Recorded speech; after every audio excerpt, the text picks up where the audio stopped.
I'd like to talk about the importance of art in my life and provide some commentary on a collection of sculptures that inhabit my home. They provide a constant source of provocative thinking, serenity, and contemplation, similar in some ways to the impact that music can have on us, but with a physical presence. I'm very appreciative of the ability of art to evoke emotion and feeling, to express ideas and maybe stories without words, to help us see things differently, ask new questions, challenge convention, to look at the world in novel ways, to change our awareness and our state of mind, and to uplift the human spirit, to benefit from another person's expression of something that can be analogous to a poem or a song, to transform everyday objects and make us think differently about our relationships with those objects. Artist Osamu Noguchi once expressed the hope that sculpture can reorder and redefine the way we experience spaces and places, and to help us to appreciate a moment. Artist Pablo Picasso expressed a similar hope that experiencing art can wash the dust of daily life off our souls. Of course, experiencing nature can benefit us in similar ways, but in the case of outdoor sculpture, there can be a provocative juxtaposition and coexistence with nature. Unlike nature, but like music, I love that sculpture is a human expression of something that I care about.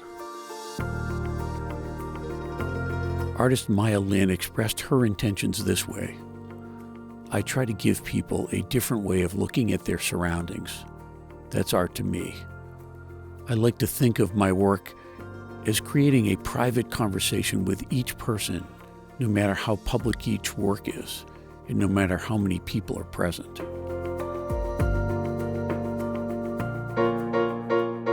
John Bisbee is a Maine-based sculptor who creates art almost entirely from nails, exploring the vast opportunities to transform these common daily objects into abstract creative art forms.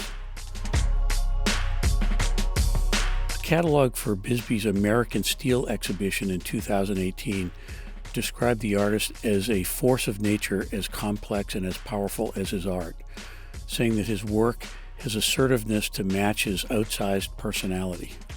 The catalog quoted his often repeated mantra, "Only nails and always different," as he explores the infinite mutability of this chosen medium.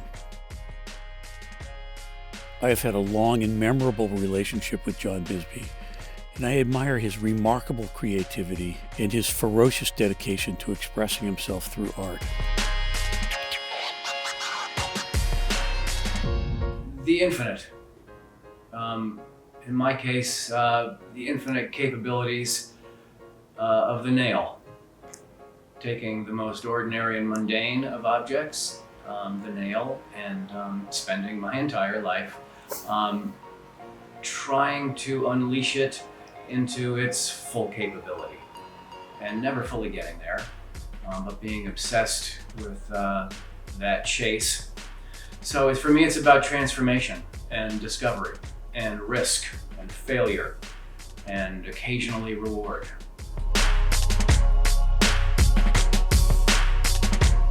Painting and photography and film, I suppose, are all representations of the world. Sculpture is a metaphor in the world. It is the world. It's not even a metaphor, because it exists like we do, in space and time. And it vibrates like we do. And you can touch it, and you can circumambulate it. It's a body. It's infinitely generous. If you get a great work of art, you never get there. You never fully figure out what the heck it is.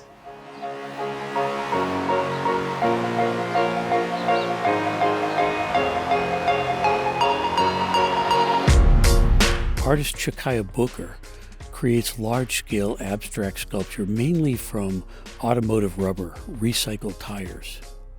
A May 2021 New York Times article described her work as transcending the material's utilitarian vocation and belying its uniformity.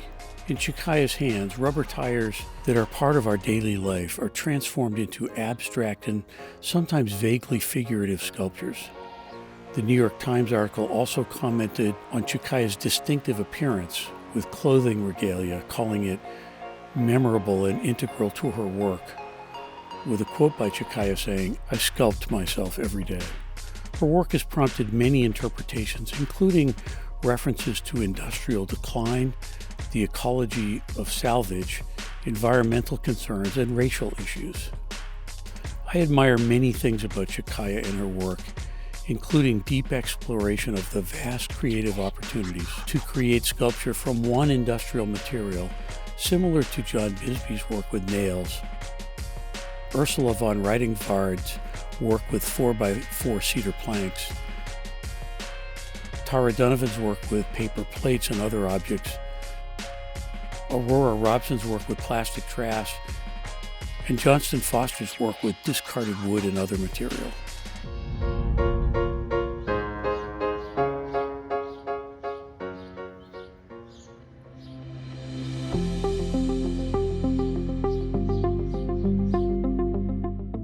Peter Lundberg is a Vermont-based artist who creates large-scale sculpture mainly in bronze and cast concrete. I was first attracted to his work via massive cast concrete sculptures that I found at several outdoor sculpture parks. In a catalog about Lundberg's work, artist Mark DeSuvro had this to say: "Lundberg's pieces, with their immense weight and hidden structural intelligence, exemplify pure emotion as they rise majestically in the fields of the Storm King Art Center. There you have ample time to gaze them and feel their importance. You feel the darkness of roots, the foundation of life. You feel their clear emotional power as they stand in that Hudson Valley painter's landscape." I feel fortunate to have built a relationship with Peter in the process of acquiring my first Lundberg sculpture entitled Return to the Sea. This is a massive bronze piece made in a Chinese foundry and shipped to Maine for its return to the sea.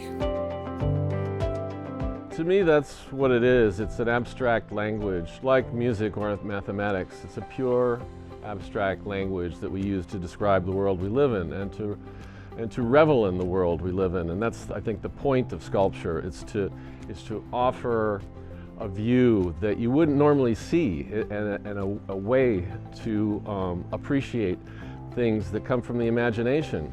So what does that do? It inspires, and it gives you something to play with, in your mind. And I think these are the things that keep us active, keep us young, and keep us going, really. One of the most amazing things that was ever said to me was I had a 90-year-old woman call me up out of the blue, and she told me she and her blind husband had spent one of the most spiritual days of their life hanging out in my sculpture, touching it and feeling it and just playing around my sculpture.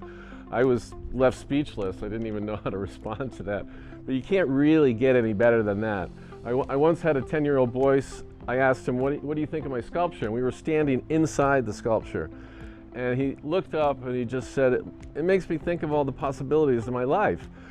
And such an eloquent statement from a 10-year-old boy. Well, these kind of things I just fall over and enjoy. But then I also get someone who comes up maybe at the same time and says, this thing is absolutely horrible. Why would you make such a thing?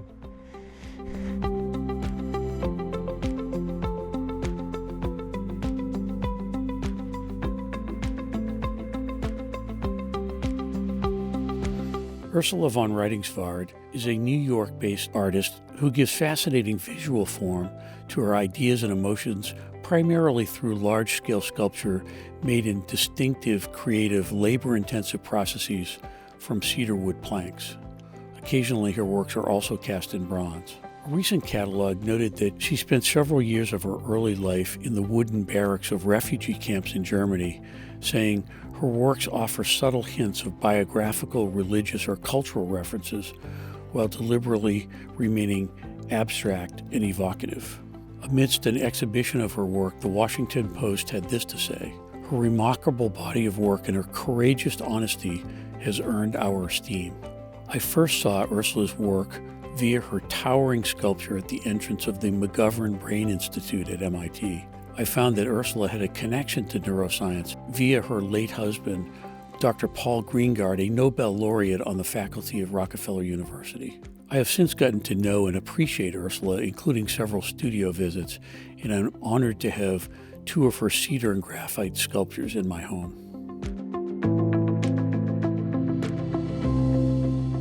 Federico Uribe is a Colombian artist with a studio I enjoy visiting in Miami, Florida. His sculptures make creative and often unexpected use of everyday materials such as coins, bullet casings, wood screws, pencils, neckties, and other objects to portray creatures, figures, landscapes, and other scenes. His work can challenge viewers to rethink and see neglected beauty in ordinary objects. In a recent interview, Federico had this to say about his intentions. I have the hope that people who relate to my sculptures and live with them will see the love that I put into them. I want people to feel that I do this with a lot of careful attention and the purpose of beauty. I give my life to my work, and I want people to see that. As a collector of Federico's work, I do see that, and it's a pleasure to have a collection of Uribe sculptures in my life. I believe that that art should move people in a positive way. I believe that I don't have the intention of reminding other people how painful or how hard life could be, but about how beautiful it is and how much beauty it is out there. So I do my best to create beauty, and I do my best to have the best craftsmanship possible to create this beauty. Humor is also a very important part of my work, even though I'm not particularly funny. But I do believe that there's some games on words and games on objects with words that make people smile, and make people smile make your day better. The more you smile, the better your day is. So that's what I do.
you.